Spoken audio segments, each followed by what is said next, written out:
Hey guys, True Grit Scott, Bulletproof Saws and BLUESAWS.com. Hope everybody's doing all right.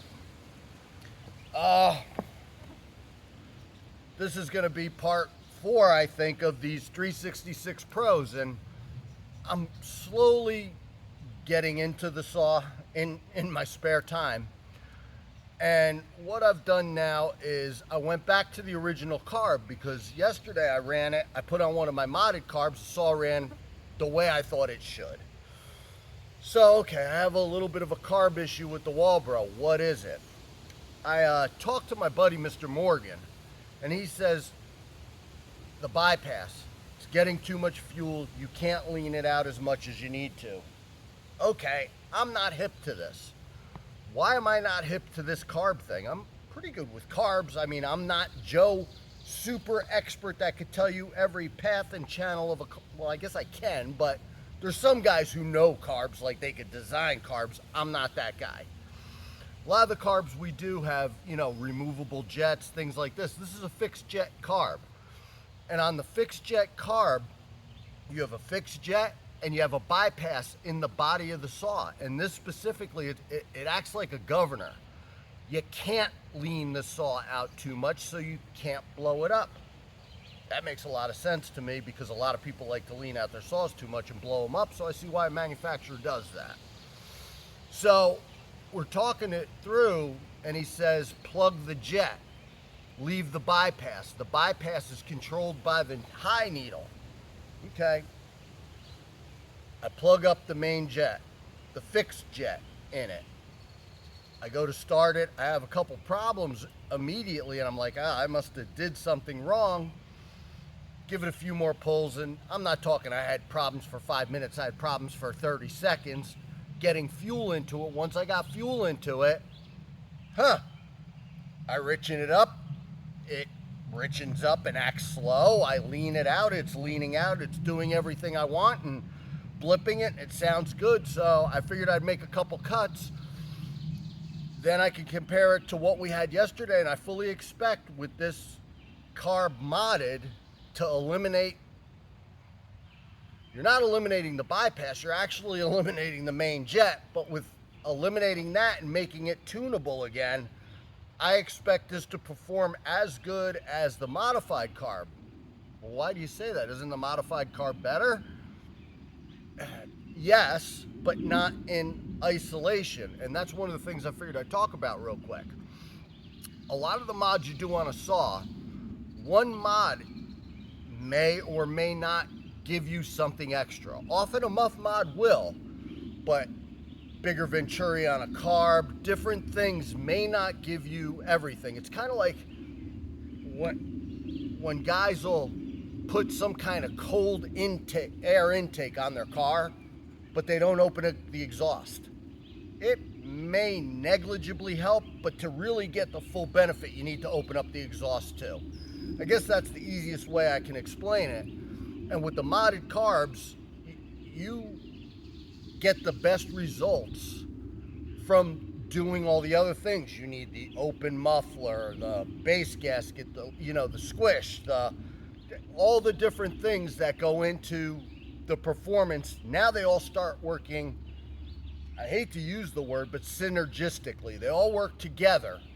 Any one in isolation may give you more power, so I expect this to be darn close to the modded carb yesterday. I could be wrong. Listen, I only blipped it, the bar was already on it. I only just blipped it and ran it, but it sounded right to me, so I'm going to make the test cuts and we're going to see. We'll talk about something else real quick. You see I have chaps on today because I have shorts, because it's finally halfway like a summer day here, although I see rain clouds coming because it rains every day in Pennsylvania nowadays. But I believe in chainsaw safety. Don't think that I don't when you don't see me wearing chaps all the time. There's times where I will wear chaps. There's times where I won't. If I'm, a little sleep deprived or something, I'll probably wear chaps. If I know I'm cutting logs in a trippy, bad location, I'll wear chaps. I'm not a safety Nazi. I'm not going to rag on guys. And the only time you will ever hear me get on somebody with safety, there's probably 2 occasions. One is if you have a 10-year-old kid running a saw, I'll get on you about safety because that kid's too young to make the decision for himself. As an adult, you do what you want to do. You want to tie dynamite to your saw. That's your own business. I don't care what adults do. I don't preach safety to adults. The only other time you're going to hear me talk about safety is if I think somebody really doesn't know things. Like everybody knows a seatbelt will save your life. So you know that. You don't need somebody else to preach that to you. But there's things like we've been moving, say, skid steers, and I've seen guys not chock wheels on things. And a lot of times I think they don't realize things can roll. Hey, you might want, and I'll mention safety in that aspect, but you won't hear me harp on safety all the time, and I'm not trying to be somebody's poster boy for safety. I just want you to know that. But today we have chaps on, I have shorts on. I feel more comfortable running a saw if I have shorts on with chaps. That's all there is to it.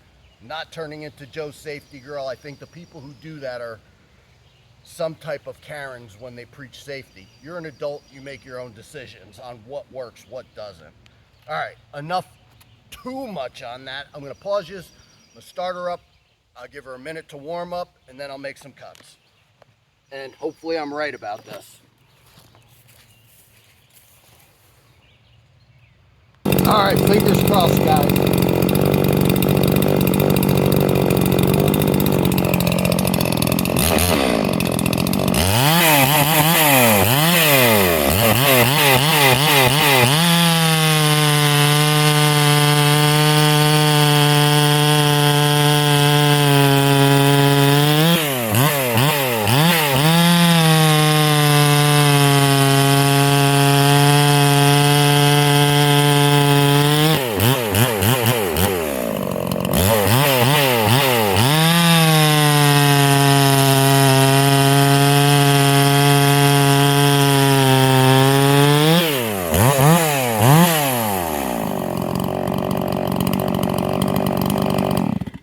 That felt pretty decent.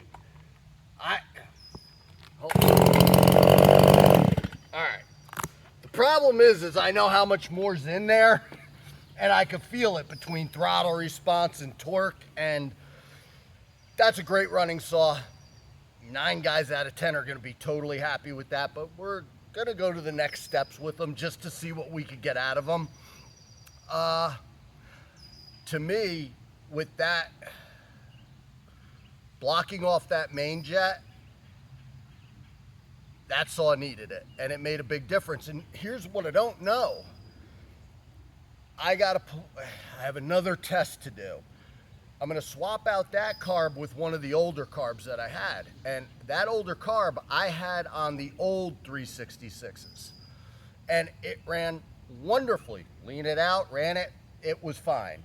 So maybe this carb, I don't know how it's possible, but maybe it was just this carb that needed to be blocked off. I just don't know. I have to try it out before I know, guys. And it's funny, like, on one hand, I feel like I should solve all these problems and then just present you the end results. But I think it's kind of fun to take you along the way and show you my thinking and what I'm doing. And maybe you like it, maybe you don't. Whatever, you get what you pay for.